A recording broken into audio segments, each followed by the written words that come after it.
être au service des pompiers, c'est une vraie utilité. Ils ont fait tout, Olivier. Un simple lavage ne suffit pas. Pas d'eau dans cette machine. J'ai appris avec mes équipes, j'ai appris avec les fournisseurs, les fabricants, et puis j'apprends encore en fait. Bonjour à toutes et tous, bienvenue, c'est un nouveau numéro de Dixit, je suis ravi de vous retrouver sur ce plateau. Allez, une petite aparté avant de commencer, et je vais la destiner plutôt aux garçons, pardon les filles. Mais les gars, on va se dire la vérité, on a tous rêvé quand on était petits d'être plutôt un pompier, et on va pas se mentir, le costume fait un peu le moine dans le domaine. Et bien aujourd'hui, on va parler de ça. Des costumes, particulièrement des pompiers, et surtout de ceux et celles qui s'en occupent.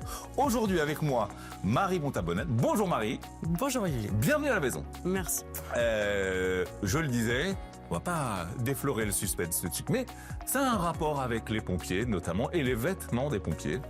Mais avant ça, j'aimerais que tu nous dises et que tu expliques à nos téléspectateurs, quelle femme tu es. Je suis une femme qui a 47 ans, je suis mariée, j'ai 2 enfants. Je suis plutôt une femme assez dynamique, Ouais. curieuse et sportive. Ouais. Quel sport? Je fais beaucoup de courses à pied. D'accord. Depuis pas si longtemps que ça, mais je me suis remise à fond. Est-ce que quand tu étais enfant, tu étais par exemple plutôt bon élève, plutôt au fond de la classe, plutôt dispersée, plutôt fédératrice? Fédératrice, oui, je l'ai toujours été. Et j'aime être entourée de gens, j'aime les gens, j'aime échanger. Je suis très communicante, mais j'étais plutôt assez moyenne. Assez moyen. Oui, je suivais quoi. La vision d'action. Et c'est ça, je pense. Et est-ce que la Marie que tu es aujourd'hui ressemble à la Marie que tu étais enfant? Je pense que elle est assez similaire dans sa sincérité, D'accord. dans son échange et sa communication au monde. Après, je pense que on se polie un peu, on mûrit aussi. Donc La petite Marie serait fière de la Marie que tu es?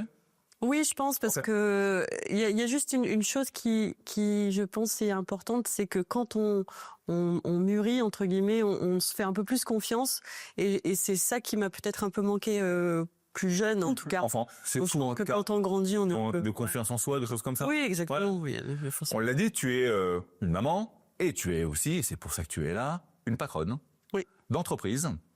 Et alors toi, il y a eu un déclencheur comme pas mal d'entrepreneurs que je reçois sur ce plateau-là, qui a été ce qui nous a télescopé tous un peu, c'est le Covid. Est-ce que tu peux nous expliquer, alors pas forcément EPI Service, ce pour qu'on est là aujourd'hui, mais qu'est-ce que ça a fait chez toi à ce moment-là? Tu étais à quel moment de ta vie professionnelle? Qu'est-ce que ça fait? Alors moi, j'ai travaillé 20 ans dans l'événementiel. J'ai adoré ce métier. C'était de l'événementiel gastronomique, un peu avec aussi une part un peu de luxe sur certains salons, etc. Donc j'ai beaucoup dans le côté salon. Et à l'international, donc le Covid à un moment donné a forcément tout arrêté. Ça a arrêté le peu. Ouais, ça a arrêté. Ça m'a fait beaucoup de bien. Je pense comme beaucoup de monde où on est tous lancés, tête baissée. 15 jours. Oui, exactement. Après. Mais en tout cas, voilà, ça permet une prise de recul et surtout c'est que j'ai mon beau-père qui est tombé gravement malade de la première vague et qui tenait une entreprise qui était dirigeant de pays service et mon mari m'a appelé en disant viens donner un coup de main vu que j'avais du temps. D'accord. Que je remplis toujours mon. On va le voir et je trahis un peu le truc. Ouais. À ce moment-là, toi, EPI Service avait le droit de bosser. Et c'était même obligatoire. Oui, on était vraiment le premier service. Ouais. Donc, ton beau-père qui détient EPI Service, on t'appelle à la rescousse. Alors, EPI Service, on y est. Explique-nous, alors, en langage clair, qu'est-ce que c'est? Parce que je vais parler de pompiers, mais c'est pas vraiment que ça. Il n'y a pas que les pompiers. Il y a effectivement tout le volet un peu industriel. Nous, on s'occupe des vêtements techniques. Donc, tout l'entretien, la maintenance des équipements de protection individuelle qui sont des vêtements techniques qui sont normés, dans lesquels on doit respecter les caractéristiques techniques du vêtement. Quelques-uns. Alors les pompiers, on l'a dit. Oui, il y a les pompiers. Après, il y a quelqu'un, un agent qui fait de la soudure, par exemple, Ouais.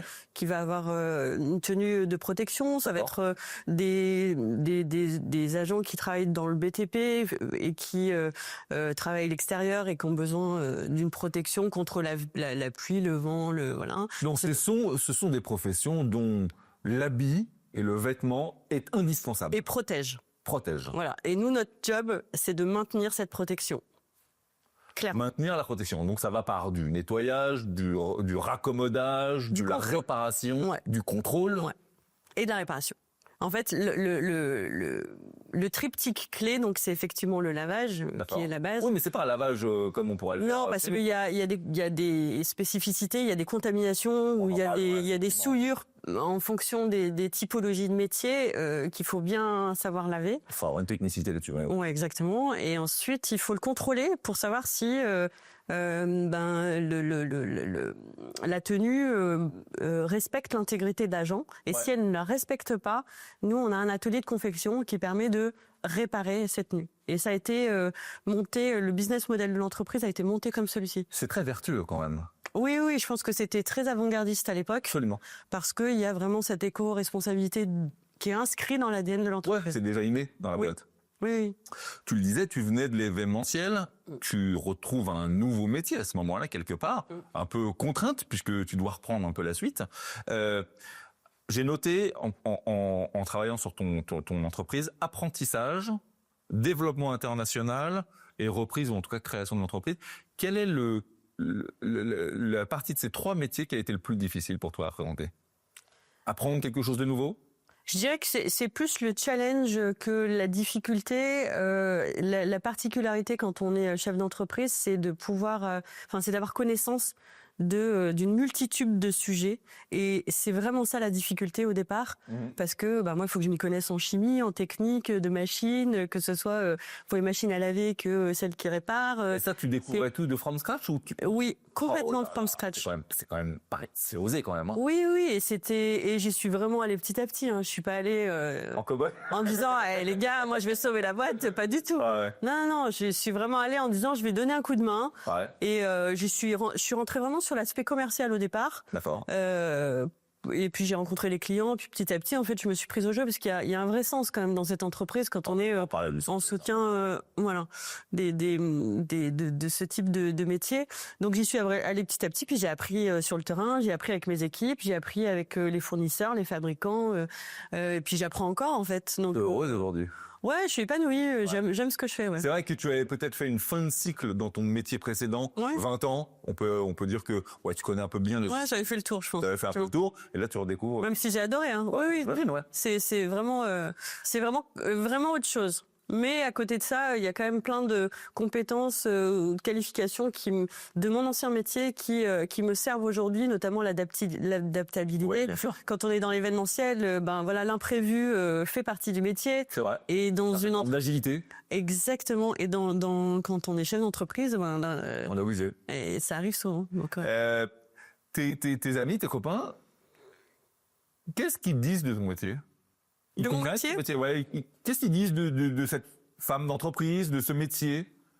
Je pense qu'ils ont été assez surpris et plutôt, même si j'aime pas forcément le terme, admiratif d'avoir pris ce job parce que ils ont conscience que c'est un sacré challenge. Ouais.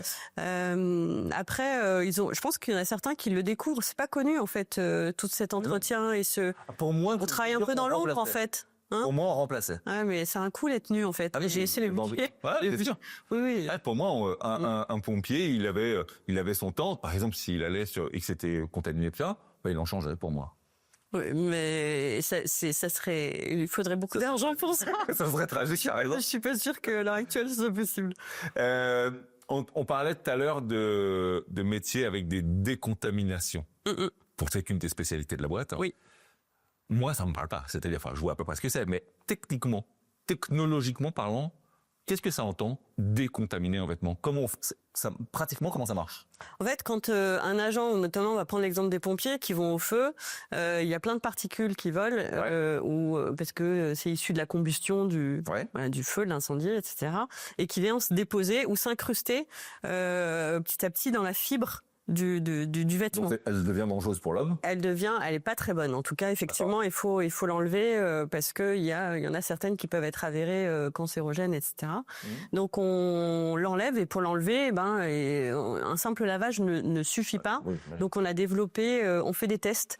Surtout avec des fabricants de machines, parce qu'on a une intuition, on se dit en utilisant tel type de procédé, on peut rentrer un peu plus dans la fibre. Il faut savoir que les vêtements techniques de catégorie 3 comme ceux-là, ils ont plusieurs couches. Et donc en fait, si on lave, on va bien laver la couche externe ou la couche interne, mais les couches internes, ce sont des détergents, des choses comme ça? Non, c'est vraiment un système de machine sous pression et qui permet vraiment d'aller extraire la fibre avec une technologie vraiment particulière et qui vient vraiment au plus profond de la fibre pour pouvoir la faire sortir. Alors cette technologie, elle a attrait à la température de l'eau, à la pression à laquelle... Il n'y a pas d'eau dans cette machine. Il n'y a pas d'eau? Non, il n'y a pas d'eau dans cette machine, seulement pour refroidir le moteur, mais vraiment il n'y a pas d'eau. Voilà. Donc ça va être plutôt c'est du CO2 liquide, donc qu'on va vraiment intégrer dans la fibre et puis avec la pression, ça va vraiment faire sortir le CO2 liquide. Ah oui, c'est hautement. Donc c'est vraiment, on est les seuls en France à avoir cette technologie-là appliquée pour les pompiers et les agents d'industrie. On s'en sert vraiment essentiellement pour les pompiers dans un premier temps parce qu'ils sont vraiment exposés à ces problématiques-là et c'est un vrai enjeu pour eux qu'on puisse leur rendre en toute sécurité leur tenue. Bien sûr, il faut qu'ils y aillent en sécurité, il faut qu'ils se disent mon vêtement il est nickel. Oui, et puis nous on va le garantir en tout cas, on va faire des tests avant-après pour s'assurer que on a bien nettoyé leur tenue et qu'ils peuvent la porter en sécurité. Et ça, c'est de plus en plus important, en tout cas pour eux. C'est clair. Et j'imagine que les normes, c'est un peu comme dans tous les boulots. Ça se modifie beaucoup, il y a des nouvelles normes. Ça. Ma question, c'est comment, toi et tes équipes, vous restez en veille de tout ça et comment tu redescends cette information pour que vous soyez au top de toutes les technologies qui existent? Il y a de la R&D également ou... Oui, il y a pas mal de recherches. Après, je suis pas mal en contact aussi avec les fabricants, avec les fournisseurs de matières, et on fait des tests en fait. C'est un boulot en commun que vous faites. Oui, alors je suis beaucoup en lien avec eux. Après, moi, les tests, je les développe en interne et avec des laboratoires certifiés qui sont externes. Et à chaque fois que je vais appliquer un nouveau processus, je vais les tester. Donc, je vais tester à la fois toutes les normes, donc c'est à la fois la résistance mécanique pour savoir si quand je répare ou quand je lave, est-ce que je garde le même niveau de sécurité, de caractéristiques techniques. Donc, tous les tests doivent absolument confirmer tous nos processus et moi j'ai besoin de justifier parce que le métier par exemple de pompier est essentiel, j'ai besoin de leur justifier, de leur dire ce que je fais, ce que j'applique. Et en fait, c'est nickel, c'est faut même pas qu'il y ait de questions sur ce sujet. Et moi j'en veux pas en tout cas. C'est induit, mais t'as raison. On va tourner un volet. Moi je voulais en parler. Tu as créé un atelier en partenariat avec, alors je le dis, APEI, c'est ça? APEI. C'est l'accueil de personnes porteuses de handicap. Est-ce que tu peux nous en dire deux mots? Oui, c'est une entreprise adaptée qui est à Saint-Amand-Montrond dans le Cher. Et en fait, on s'est rencontrés pour créer pour eux un atelier à l'image de nos ateliers où ils font du lavage, du contrôle et des réparations et avec des personnes qui sont porteuses de handicap. Donc ça a été un travail qui a duré à peu près 2 ans, où il y a eu beaucoup d'échanges. On leur a transmis toute notre tous nos référentiels, que ce soit en lavage ou en réparation ou en contrôle. On a travaillé avec eux parce que leur approche est différente et c'était hyper enrichissant aussi parce que à la fois au départ on se dit en fait on va leur donner on va les aider en fait. Tu as reçu. Et en fait on a énormément reçu parce que leur approche humaine elle nous a servi aussi au niveau de notre approche humaine ou de l'explication des choses ou de la pédagogie auprès de notre personnel. Donc j'ai trouvé que en tout cas c'était enrichissant vraiment pour tout le monde et surtout c'est qu'ils font un travail formidable. En fait. En fait, il n'y a pas de... Et du coup maintenant c'est inscrit. dans l'ADN de la boîte. Oui, en tout cas, quand on peut, parce que c'est pas évident quand on est chef d'entreprise et quand on a des salariés, d'inclure justement aussi du personnel porteur de handicap, parce qu'il faut les accompagner ou mieux les accompagner, et on n'a pas forcément aussi toute la structure pour. Bien sûr. Donc pouvoir le faire dans une structure qui est accompagnée, ça a beaucoup de sens en tout cas, et c'était important pour nous. Ouais. Tu as raison, félicitations. On va revenir un peu sur le volet éco-responsabilité, parce qu'on l'a vu tout à l'heure, tu nous as dit que tu réparais beaucoup, donc bien entendu ça évite de jeter. Mais qui dit entretien de vêtements, dit, en tout cas dans l'inconscient collectif, détergent, électricité, énergie, tout ça. Comment, en 2025, EPI Service et une société comme la tienne fait pour être de plus en plus éco-responsable? Ça, c'est les vrais enjeux, effectivement, l'énergie, qui font partie des problématiques d'une chef d'entreprise comme moi.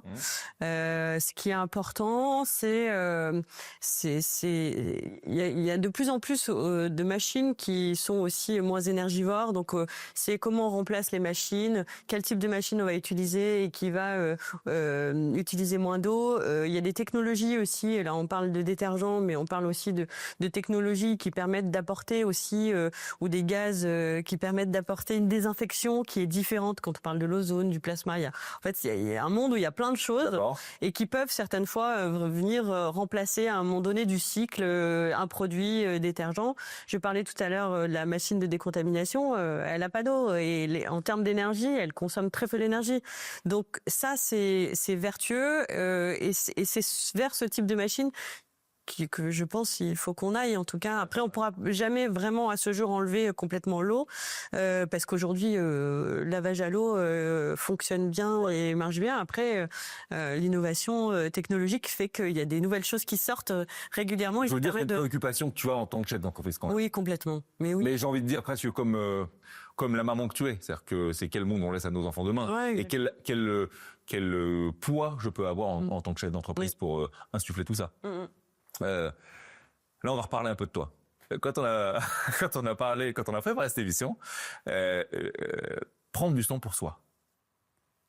Exactement. C'est bien.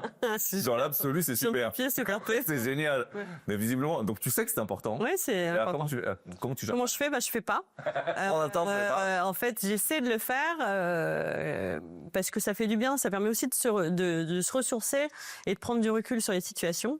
Donc le temps pour moi, je l'ai pris dans le sport déjà, au moins pour courir et ça permet justement d'avoir un peu cet objectif-là. Après, on n'en prend jamais assez et que le travail vient vraiment grignoter ce temps pour soi, mais je pense qu'on est tous un peu dans la même course. Alors, je vais le dire, parce que je trahis jamais rien aux gens qui nous regardent. À l'heure où on enregistre cette émission, nous sommes aujourd'hui un vendredi. Il faut le savoir, Marie, elle a un truc. C'est jamais de rendez-vous à l'extérieur le vendredi. Voilà, ça commence bien. T'as un week routine. Voilà, ça commence bien. Non, pas de rendez-vous le vendredi. Ouais, voilà, exactement. Pas de déplacement. Pas de déplacement. Voilà. Parce que les mômes. Oui, et puis parce que, alors déjà, c'est parce que je suis beaucoup sur la route et qu'effectivement, ça permet d'avoir du temps pour finir tous les dossiers que j'aurais pas eu le temps de faire ou d'avoir un peu. Et puis surtout, c'est de redescendre. Ouais, de redescendre un peu pour après se reposer le week-end. C'est pas forcément le cas tout le temps, mais. Mais la vie de maman et la vie de parents, la vie d'entrepreneur. Je pense que je saurais pas faire autrement. Voilà. Donc oui. Dans ta vie pro, quel est le compliment qu'on t'a fait et qui t'a fait le plus plaisir ? Je pense que c'est ce qui me fait plaisir en tout cas, c'est quand j'ai apporté quelque chose soit à mes collaborateurs ou soit à un client et qui va venir lui changer un peu un testimonial de client content d'un gars heureux. Oui, ou un collaborateur qui va me remercier parce que je l'ai accompagné dans sa problématique et que il a appris ses fautes. Oui, il sent mieux ou que voilà, c'est vraiment je pense que ça va être vraiment la reconnaissance directe de mes publics, que ce soit mes clients ou mes fournisseurs ou mes fabricants ou les fabricants ou mon personnel. Alors Tiens, un mot hein, de l'équipe. Hein. Derrière chaque grand chef d'entreprise, il y a une équipe souvent. Oui. Un mot de l'équipe? Il y a une super équipe. Ouais. Vous êtes combien? 48. Ouais.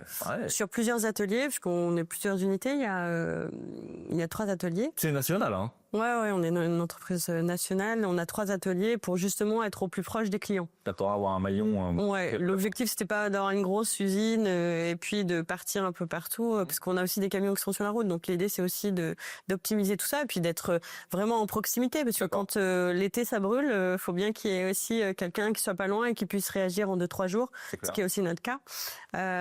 Donc on a une super équipe et qui a des compétences remarquables sur des réparations, on est sur des matières techniques, donc il faut avoir la bonne maîtrise Ça fait longtemps à se former à ces métiers-là. Ouais. Et quand on embauche quelqu'un comme ça. On n'a pas forcément de formation déjà qui existe. En fait, on va avoir des super bons couturiers. Après, appliqué aux vêtements techniques, il y en a très peu, où il y en a. Donc la formation, elle se fait en interne avec nos responsables. Les anciens forment les nouveaux. Ouais, qui sont là depuis. J'en ai qui sont là depuis une dizaine d'années, voire plus. Donc l'entreprise a 17 ans. Donc et voilà, il y a des entreprises, il y a des salariés qui sont là depuis très longtemps et qui vont effectivement. Donc il y a tout un accompagnement pour les former petit à petit sur la technique. Donc c'est un accompagnement vraiment coup de bien. Formé à des métiers. Oui, mais c'est c'est la formation interne. C'est un investissement lourd. Quand on a une entreprise comme la tienne, avec des métiers hautement techniques, on l'a vu, hein, les vieux s'occupent des jeunes, entre les plus anciens s'occupent des jeunes, comment on fait pour recruter des bonnes personnes et surtout, parce que c'est l'enjeu du siècle, hein, les garder? C'est tout l'enjeu actuel, effectivement. Les garder, c'est leur donner envie. Après, le fait d'être dans cette typologie de métier et d'être au service de ces opérateurs, que ce soit les pompiers ou les opérateurs de l'industrie, ça a du sens et ça apporte du sens. Donc en fait, je pense qu'il y a aussi beaucoup de gens qui ont besoin, en tout cas mes salariés, pour eux, être au service des pompiers, c'est une vraie utilité. Ils se sentent vraiment utiles au service Donc ça, pour nous, c'est déjà un objectif. C'est une aide pour la boîte. Oui. On l'a vu, le Covid a rebattu les cartes là-dessus. Avant, on cherchait un boulot pour avoir de l'argent, un salaire, des choses comme ça. Après le Covid, il y a eu des gens qui ont dit non, aujourd'hui, moi, j'ai compris, je veux du sens dans ce que je fais. Oui. Et je pense que ça aide beaucoup, et particulièrement les sociétés comme la tienne, nécessaires. Oui, non, c'est sûr. Je pense que donc il y a cette philosophie-là. Après, c'est un métier difficile. Tous les jours, on est sur des tenues techniques. Il faut pas oublier un trou, pas oublier de voir en fait les problèmes techniques qu'il pourrait y avoir sur une tenue. Donc il y a quand même aussi ça nous oblige. des enjeux. Et après, comment on les garde c'est en essayant de les accompagner au mieux. Je pense qu'on a tous dans nos périodes de vie des relâchements où on a envie d'autre chose, on a envie donc c'est leur faire comprendre que les accompagner aussi là-dedans, leur dire essayer de les faire progresser. On n'a pas la chance de pouvoir forcément développer plein d'autres métiers ou faire plein d'autres choses. Après, on va les accompagner jusqu'au bout. Puis après, c'est partie aussi de la vie. Certains ont envie de s'en aller, de revenir. Il y en a qui reviennent, il y en a qui... Voilà. Ouais. Mais c'est tellement spécifique et technique qu'à un moment, il y a peu de concurrence. Donc en fait, il y a pas forcément de salariés qui vont beaucoup bouger sur la partie... avec le intérieur. Oui, alors après, sur la partie lavage et contrôle un peu plus, où là, il y a un peu plus de turnover. Mais sur la partie réparation, un peu moins. Question pratico-pratique qui me vient comme ça. Qui s'occupe de la collecte? Comment ça marche? Un professionnel qui a besoin de faire réparer ou nettoyer son vêtement, comment il fait? On fait tout, Olivier. On fait tout. Je vais te donner ma chemise. Elle est pas technique ta chemise, mais on pourrait le faire. Non, on fait tout. On va chercher les vêtements, et c'est tout toutes les semaines. Donc j'ai des chauffeurs qui sont sur la route et qui vont dans les casernes, qui vont. Plus là. Hein. Oui, c'est important. En tout cas, on peut pas. Les pompiers ont autre chose à faire que d'aller emmener leur tenue, etc. Donc nous, on gère tout et toutes les semaines, ils ont les tenues qu'ils ont envoyées. D'où le maillage dont tu parlais tout à l'heure, et la proximité. Et la proximité. Ouais, pour éviter d'être trop aussi sur la route, parce que. Je comprends. Est-ce qu'il y a une croyance, ça arrive dans tous les métiers, hein, une croyance ou en tout cas quelque chose qu'on pense de ton métier qui t'énerve et que tu voudrais démonter? Ça m'énerve pas, parce que je suis pas quelqu'un qui m'énerve aussi facilement que ça, mais en fait, c'est de se dire que c'est facile. Ah oui. N'importe qui peut laver. Ouais, en fait, c'est de t'apporter un pressing. À partir du moment où tu as une machine à laver, tu peux laver. Voilà. Et en fait, c'est moi qui suis rentrée dans ce monde-là, qui ne le connaissais pas, c'est hyper complexe. Les programmations sont complexes, les produits qu'on va y mettre sont complexes. Et puis... l'enjeu. Ouais, l'enjeu, et puis il faut le contrôle est complexe. Moi, je te donne une tenue de pompier là, honnêtement, à contrôler, ne fais pas. À contrôler. Tout le monde peut pas C'est clair, on peut pas s'inventer. Et d'ailleurs, tu le disais sur les gens qui sont techniques, qui sont entrés dans ta société, il faut parfois une carrière pour avoir ce niveau d'expertise sur un. Donc effectivement, c'est pas un pressing. C'est pas un pressing. Non. Chacun son métier. Chacun son métier. EPI Service et Marie. En 2035, qu'est-ce que ça donnera tout ça? C'est loin tout ça. Ouais, c'est loin. Ouais. Écoute, j'espère que l'entreprise, c'est sûr, elle aura progressé parce qu'il y a toujours ce besoin-là. Les nouvelles techno. Oui, parce que ça, il y en a toujours et il y en a déjà en préparation. Donc, j'ai déjà beaucoup travaillé sur une nouvelle technologie que je vais pouvoir appliquer à ce secteur-là et qui va se mettre en place.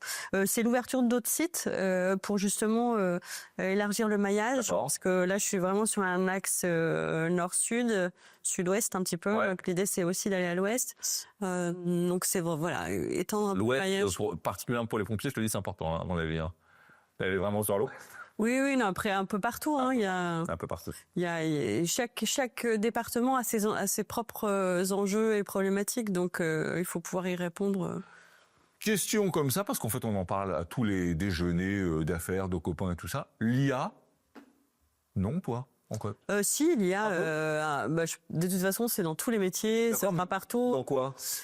Après, c'est dans l'automatisation, dans l'aide à la digitalisation de tous les process.